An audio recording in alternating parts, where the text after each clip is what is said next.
Feels a little bit like a press conference, doesn't it? Yeah. I'm going to declare war on Crocs. Hello, everyone, and welcome to a very special episode of Teena Talks. I'm doing something a little bit different today, and I'm going to be as honest as I can be, as truthful as I can be to all the people who have followed and supported me since the start of my very, very famous career. 2024 wasn't a very good year for me. I started the year with great success and energy. I got to do some really fantastic things with my career. And then suddenly, things didn't go well for me in here. And by the end of the year, I took a break from performing. Now I'm getting back into it. I've left London. I'm living in the beautiful city of Liverpool, as we see behind me. It's not a green screen, of course. In order for me to move forward, I just wanted to go and be honest with everyone and talk to you in Teena Talks all about what I've been going through.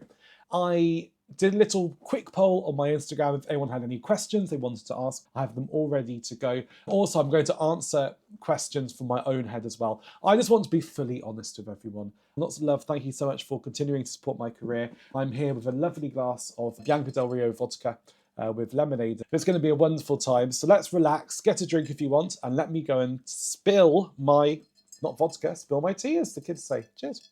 Now, let's go straight on to a question. I don't know what the questions are going to be. I hope most things are going to be asked in the questions. If not, I will just find a way to go and talk about it. Okay, here we go. Question number 1. It's quite an obscure one. Let's ask it. It's from I'm Made in China. Hello, not such an innocent girl, I heard. Not made in China. Makes sense to some of you. She says, if you were to go into politics, which politician would it be? Now, I do feel like I'm doing a little bit of a press conference right now. I'll tell you the truth, I vote for the Greens. Okay? Now, you want to know which politician I would be. I guess I'd be the leader of the Green Party. So yeah, so you're wondering, Teena, why are you going for the Green Party? Simply, well, I would never vote Tory. Coming from London where I was living before, I lived in the most safest Labour seat. I prefer Labour over Tories, but voting Green, that's what I do. The next question is a little bit more about my famous life. This is lovely. Bexy Banged _OFC, my good pal Bexy. What are you looking forward to most about living in Liverpool in 2025? Well, that's a very good question. Okay, here we go. The secrets are now coming through. So indeed, I decided to leave London at the start of the year. I didn't know where I was going to, but I sort of set a time limit in a case of as soon as I can leave London. And it all happened rather quickly. I applied for a drama school up here. I got accepted and I started in March. It all happened really, really quickly. So I came up to Liverpool. What was the question? What are you looking forward to most about living in Liverpool? I'm looking forward to going back to me. I look forward every single morning looking over this lovely sea here. I can see the Welsh mountains in the background.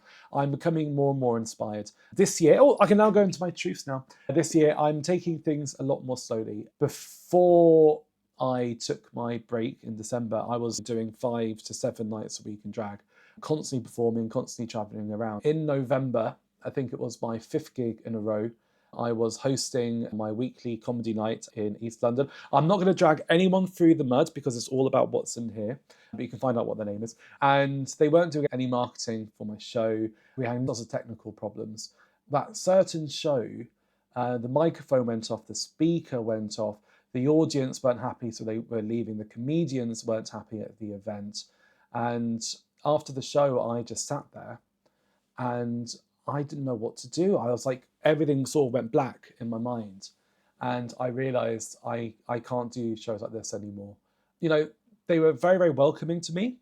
But also as well, I heard one of their regular drag performers had been bad mouthing me around town as well.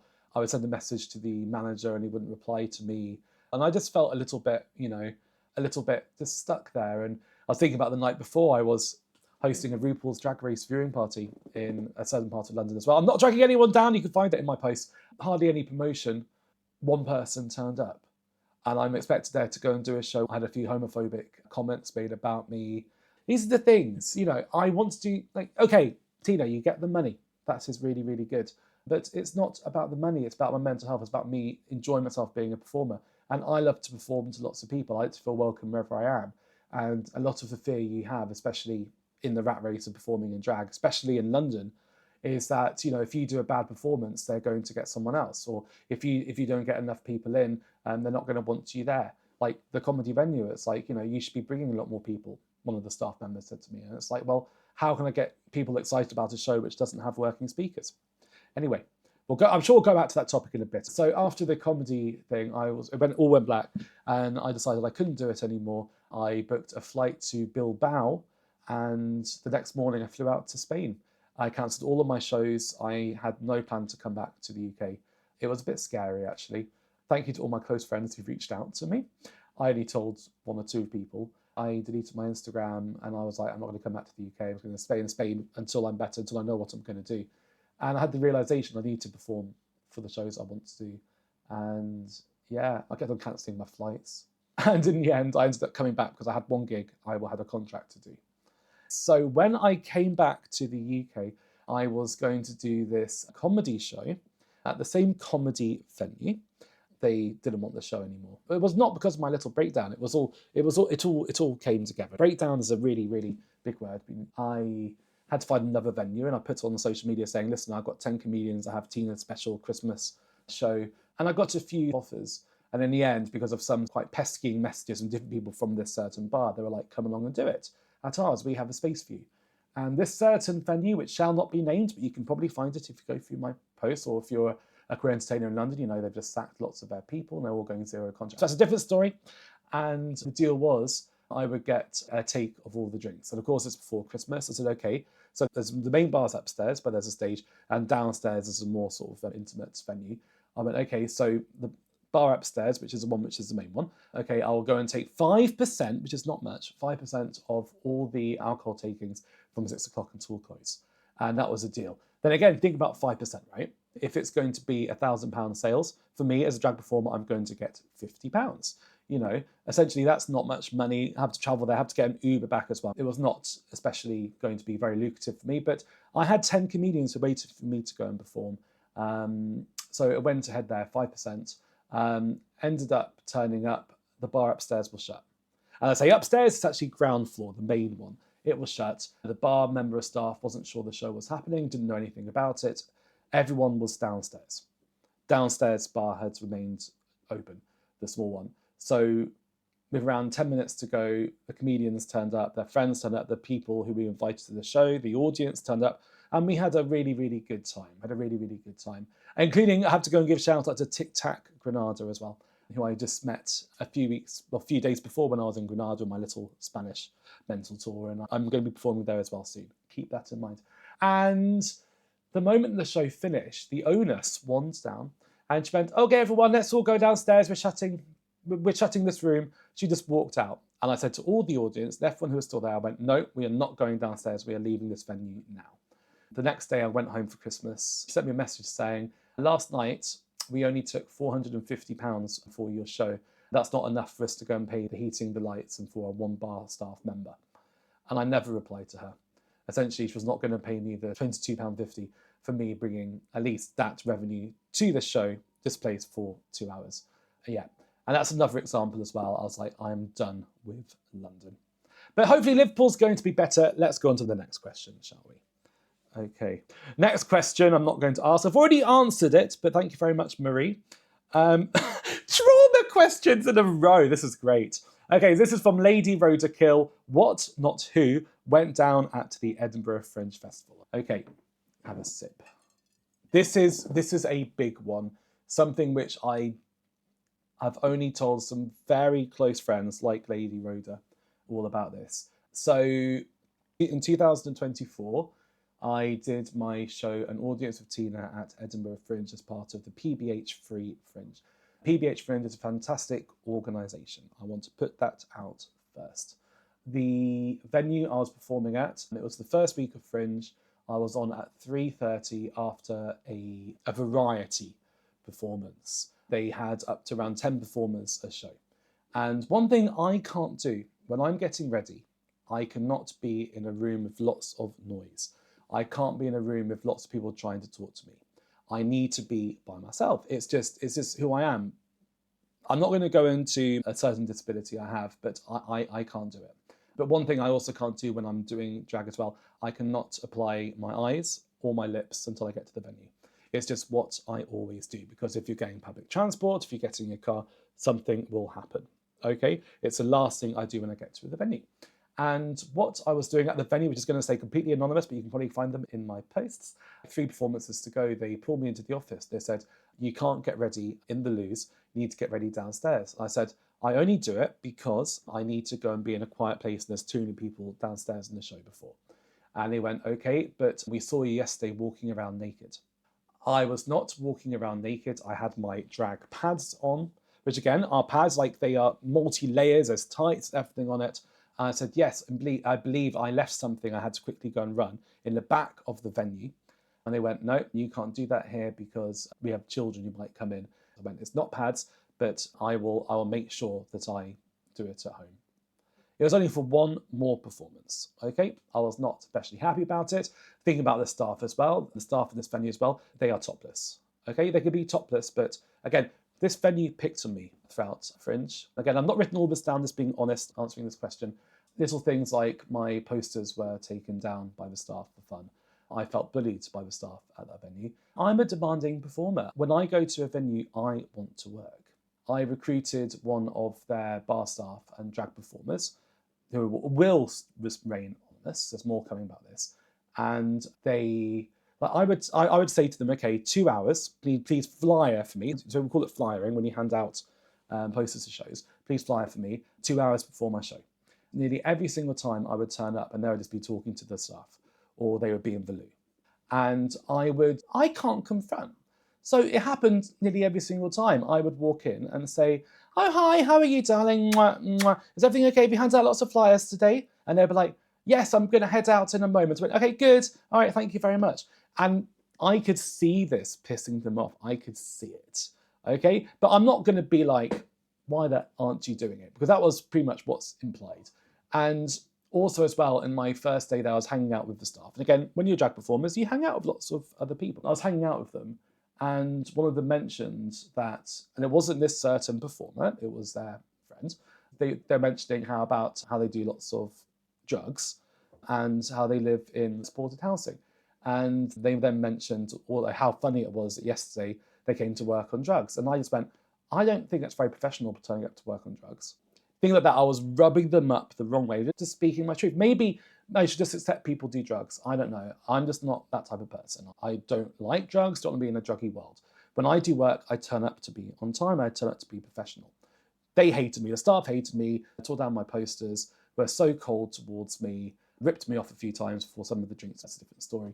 And the last day of performing, I was very, very excited. I said to the flyer person, I said, okay, so I paid them £15 an hour, cash in hand, didn't declare it, HMRC will be after your ass. But for the 2 hours, if you go and get me over 60 people, I will give you 50 quid. Okay, so £15 an hour, but I'll pay you a total of 50 quid if you get me. That's a really, really good tip, okay? I did really, really well with the show, getting lots of sales in. I wanted to treat them. Do they deserve it? Absolutely not. But I wanted to give the extra motivation so they actually would turn up on time and do the job. Now, we're going to come back to that story. Let me have another sip. This is getting very, very exhausting mentally. Well done if you're still watching, by the way. So when I turned up at the venue, I'd done my lips, I'd done my eyes, and the first thing I had to do was go to the loo. And when you go to the loo, you have to go and, well, especially in drag, when you got your pads, you have to go and take things off. And I went in to the loo and I went for a wee, pulled everything up, and I came outside doing my belt. I was wearing, if you can see my outfits in my Instagram, it was the Nirvana cover, it's pinned. And the owner ran in and went, what are you doing? We told you can't get ready up here. I went, no, I'm just doing my belt. And she went, right. I was like, I can't use the bathroom, whatever. And after I performed, it went really well. I'd say the highlight of my career performing there. We had so many people. I had a really, really good time. We went upstairs. Some of the audience wanted to go and buy me a shot. And the bar staff were like, And then the bar staff went, we can serve you, we just can't serve him. Okay, nice pronouns. And then the staff went, unfortunately, he's barred, but we can certainly get you drinks. And I went, okay. It was a really, really, really horrible moment. we all ended up leaving, going to the street in Edinburgh, the best gay bar in Edinburgh, giving a shout out to the street. We went over to the street and I know him, at the head of PBH Fringe. I mentioned to him what happened. Luckily, Luke, love you. Luke went to talk to the venue and everyone took me to go and have a good time at the street. Yeah, Luke talked to them and said, we have to move on. Because this certain bar, which you can find out the name, they bring a massive respect to this fringe company, okay? And Luke said, you move on with your life, but you just can't mention this. Move on with it. I've waited months to go and talk about this story. It gets worse. And sorry, Luke, I'm going to talk about it. I need to get things out in the open. You guys are amazing. That certain bar are dead to me. It gets worse. So remember the thing about the promoter, okay? So £15 an hour, but I'll give you 50, okay? A total of £50 if you go get me over however many people it was. I went and paid them. They went, you still owe me money. I went, what? He went, yeah, you're going to give me £50 an hour. You need to give me £100 for today's work. And I went, absolutely not. That's not the point. And then they sent me this absolutely vile message. So having been barred for the venue, getting this message, I was done. I wanted to leave Edinburgh. I will be going up this year to go and do something, but I won't be doing a full-on show. So yes, Lady Rhoda Kill, very long explanation. It was the start of my downfall, in all honesty. How I felt about myself and my character and my performing. Okay. This one is from PVR 1988. Little tip for all the kids out there, never go and put your date of birth into your username because people want to know your real age. Like, I know I should be Teena 2002, but hey. PVR 1988 says, names, places, who's sexy, who's not sexy. Sexy names at the moment, I think Teena with 2 E's is very, very sexy. Places, Liverpool, very, very sexy. Who is sexy? Teena. And who's not sexy? Someone topical. Thank you very much, PVR 1988. More trauma questions. I love you guys. This is from Helen Smith, 2024 UK. Now, PVR 1988. I don't think she was born in 2024, but still.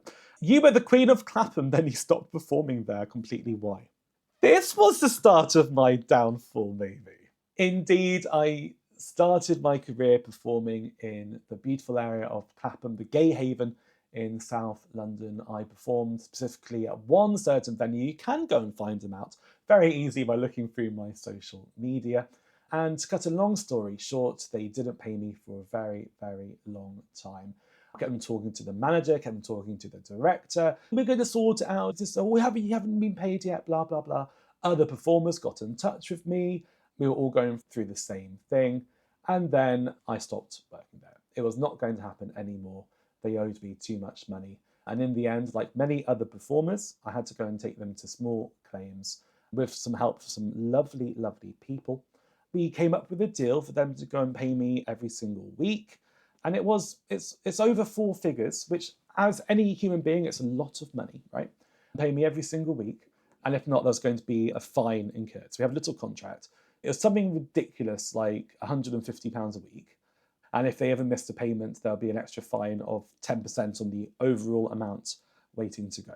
The first payment they made, the second payment they made, the third they didn't make. Emails, no response. Fourth, didn't make. In the end, every single week I had to go and add to the invoice saying, now you owe me this fine as well. Every single week. And when it got to the final week, I emailed them over the final invoice, which had pretty much doubled. And I was thinking, we're actually going to have to go to court for this. And also, small claims court, it's not cheap. And then on the final day, they just paid the lump sum, not including the money, which was the interest and all that stuff. So yeah, that finally happened. And again, I don't want to have any bad blood, but there was a new performer starting down at this certain venue. And I just passed on sister to sister saying, make sure they pay you. And then the owner sent me a message and it was pretty much a threat. I say owner, it was the manager. It was pretty much a threat. Someone very, very important in Clapham who has so many best friends, also my drag sisters as well. Someone very important pretty much sent me a threat. So not only had I suffered, I was then sort of tarnished. Certain venues in Clapham, from what I hear, was told about don't work with Teena. So this all came from the back of me being owed money and then being vilified in Clapham. I'm not going to go into it, but it's painful, as I'm sure you know. 26 minutes in. I will have edited something out, I'm sure. Okay, I think I'm going to finish now, if that's okay. I feel better about it.